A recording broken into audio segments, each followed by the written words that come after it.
is the ultimate travel guide from the people who know it best. Weekends with Yankee. Amy is in York, Maine, to visit the Wiggly Bridge Distillery. But first, owner and York resident David Woods shows her the distillery's namesake.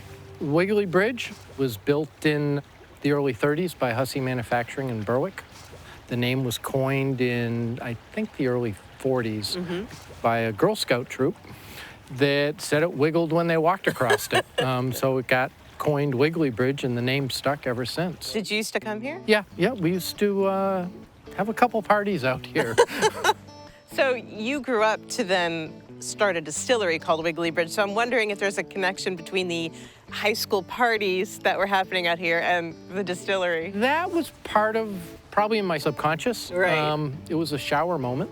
We got to the point where we had to come up with the name to finish our federal permitting. And the name just popped in my head, Wiggly Bridge Distillery, put a wiggle in your walk. And one thing led to another, and been doing it now for 7 years. Oh, it really is wiggly. I'm feeling it. That was the last thing I thought in my life that I would be making hooch. Just down the road is the Wiggly Bridge Distillery, which David runs with his son, David. This is the distillery, the actual belly of the beast, so to speak. So tell me about these two stills. So this is the first one we end up using.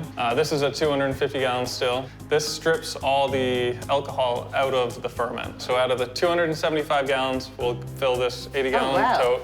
Tomorrow we'll pump today's work into the spirit still, or some people call it a finishing still. This time we're really focused on the quality of the spirit. So different flavors will be expressed at different temperatures, Absolutely. right? So right in the beginning, you'll get almost like a sour apple notes and stuff like that. But as it progresses, you'll get cinnamon sections, you'll get some really nasty smelling stuff that smells like wet newspaper. That's what we're trying to focus on getting out of. You get a little contact high. Yeah.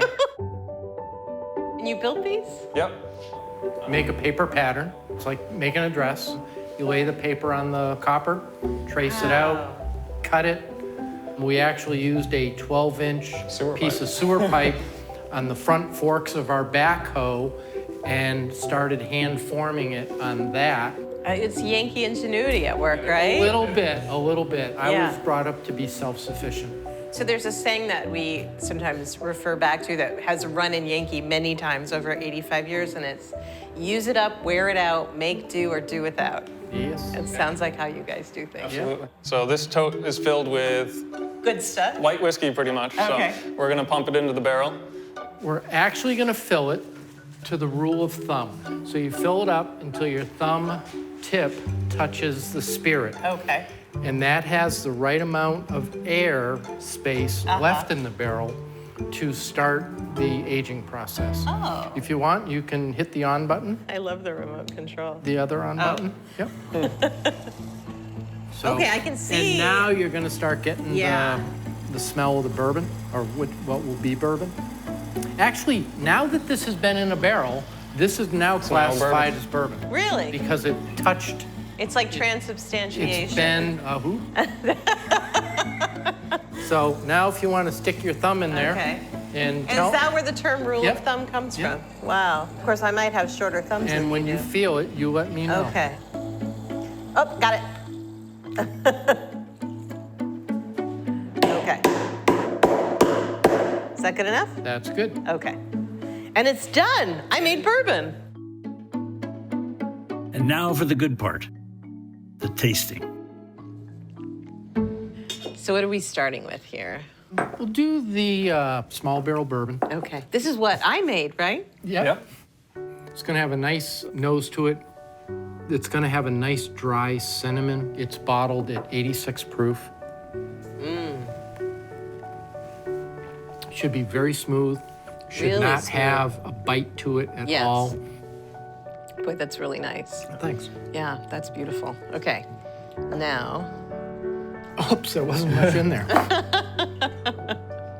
So the next one up is, it's my pride and joy.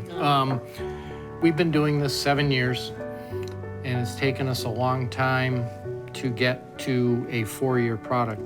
wow. So, and 2020. this would happen to be our barrel 100, or the 100th barrel that we ever Oh, wow. filled, it isn't as spicy. Yeah. It's more of a dry cinnamon Yeah. because the ethanol in the barrel has oxidized more.